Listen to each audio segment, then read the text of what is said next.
नमस्कार, जोहार।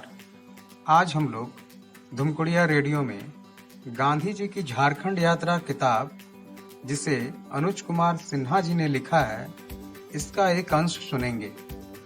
ये टाना भक्तों पर और गांधी जी के साथ उनके संबंधों पर एक लेख है।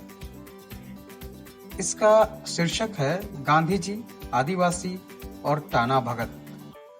महात्मा गांधी को आदिवासियों से लगाव था। चंपारण सत्याग्रह के बाद जब गांधी जी ने राष्ट्रव्यापी आंदोलन छेड़ा, तब वे देश के कोने कोने में गए। सबसे पहले गुजरात के आदिवासियों के संपर्क में आए। इसके बाद 1925 में उन्होंने छोटानागपुर का दौरा किया और आदिवासियों से सीधा संपर्क किया। चाईबासा में हो समुदाय और खूंटी में मुंडा समुदाय के लोगों से मुलाकात कर गांधी जी ने अपना संदेश दे दिया था। सबसे बड़ी बात, उनका टाना भक्तों पर प्रभाव था। सबसे ज्यादा प्रभाव टाना भक्तों पर ही पड़ा था। जिस दिन रांची में महात्मा गांधी हरिजन छात्रों से मिले थे, उसी दिन उन्होंने टाना भक्तों से भी मुलाकात की थी। टाना भगत दूर दराज के गांवों से पैदल चलकर गांधी जी का दर्शन करने आए थे। इन लोगों ने अपने समुदाय के संत समान एक प्रभावी व्यक्ति के संपर्क में आकर शराब, हड़िया, मांस मछली आदि का सेवन करना सब छोड़ दिया था। वे सामान्य सात्विक जीवन जी रहे थे। जतरा टाना भगत द्वारा शुरू किया गया ये संप्रदाय काफी प्रचलित हो चला था। ये टाना भगत खुद चरखा चलाते थे, सूत काटते थे और अपने लिए कपड़ा भी बुन लेते थे। ये लोग भजन गाते थे और राम नाम जपते थे। गांधी जी ने इन लोगों के साथ काफी समय बिताया था, क्योंकि इन्हें जो समझाया जाता था उस पर अमल करते थे। सामाजिक बुराइयों को बहुत पहले ही वे त्याग चुके थे और खुद में बदलाव ला चुके थे। गांधी जी को ये सब देखकर काफी अच्छा लगता था। गांधी जी के आह्वान पर ही ये टाना भगत आजादी के आंदोलन में कूद पड़े थे। वे जेल भी गए थे। टाना भक्तों ने तय कर लिया था कि वे अंग्रेजों को जमीन की लगान नहीं देंगे। इसके बाद टाना भक्तों की जमीन नीलाम कर दी गई थी। इन टाना भक्तों ने अहिंसा का व्रत ले लिया था। गांधी टोपी पहनते थे, हाथ में घंटा होता था और वे आजादी का बिगुल फूंकते थे। जहां भी कांग्रेस का अधिवेशन होता था, ये टाना भगत कई सप्ताह पैदल ही अधिवेशन स्थल के लिए रवाना हो जाते थे। अधिवेशन में भाग लेते थे। ये सात्विक गया और रामगढ़ अधिवेशन में भी इन्होंने सहयोग किया था।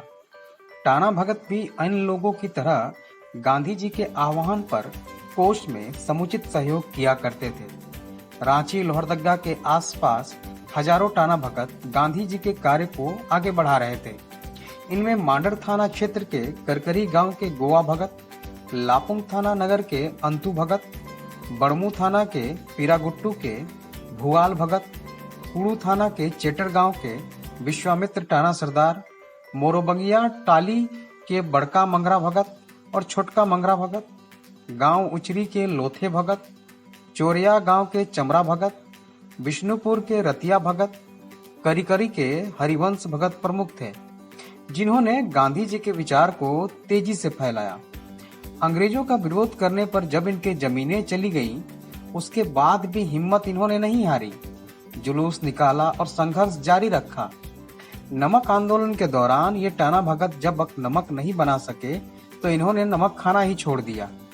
गांधी जी के इन अनन्य भक्तों में से एक हरिवंश टाना भगत ने 1969 में, जब गांधी जी जन्म शताब्दी मनाई जा रही थी, आदिवासी पत्रिका में गांधी जी के साथ का एक अनुभव बांटा था। 1925 में गांधी जी रांची आए थे। दरभंगा कोठी में गांधी जी का शिविर लगा था।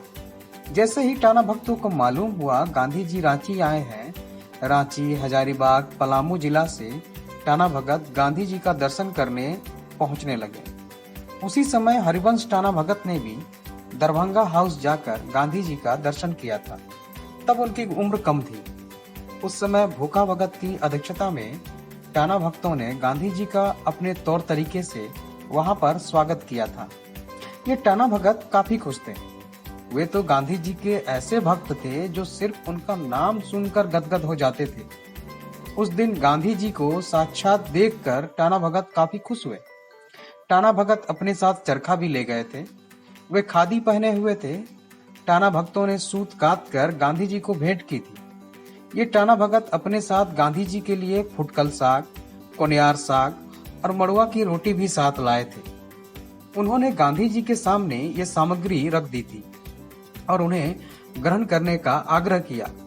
गांधी जी ने उसे प्रणाम कर स्वीकार कर लिया था।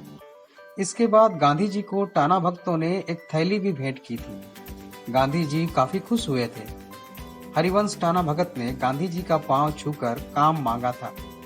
गांधी जी ने संगठन बनाकर काम करने का आदेश दिया था। एक सप्ताह में पैदल कोलकाता पहुंचे थे टाना भगत, और ये बात है 1928 की। 1928 में कांग्रेस का अधिवेशन कोलकाता में हुआ था। मोतीलाल नेहरू इसके अध्यक्ष थे। इस अधिवेशन से पहले गांधी कई बार झारखंड आ चुके थे। टाना भगत उनके शिष्य बन चुके थे। टाना भक्तों ने तय किया कि वे भी कांग्रेस अधिवेशन में भाग लेंगे, परंतु उन पर अंग्रेजी सरकार ने पाबंदी लगा दी थी। चौकीदार और पुलिस का पहरा लगा दिया गया था ताकि टाना भगत गांधी जी से मिल न सके।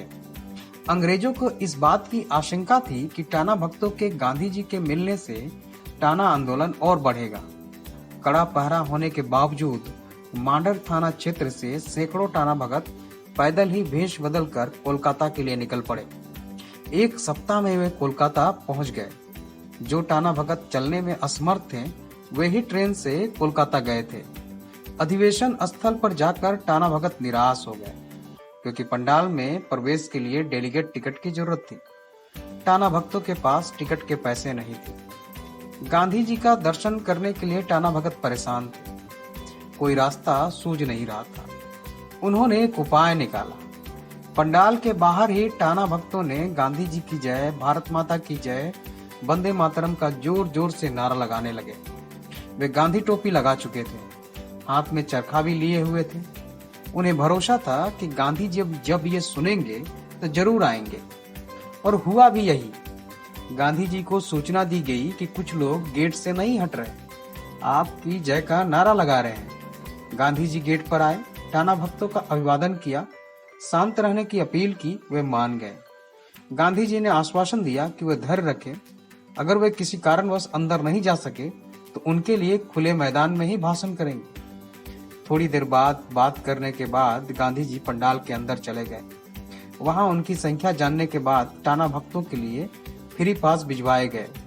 इस प्रकार टाना भगत पंडाल के अंदर गए और वहां गांधी जी का भाषण सुना, दर्शन किया और फिर खुशी खुशी अपने क्षेत्र में लौट आए।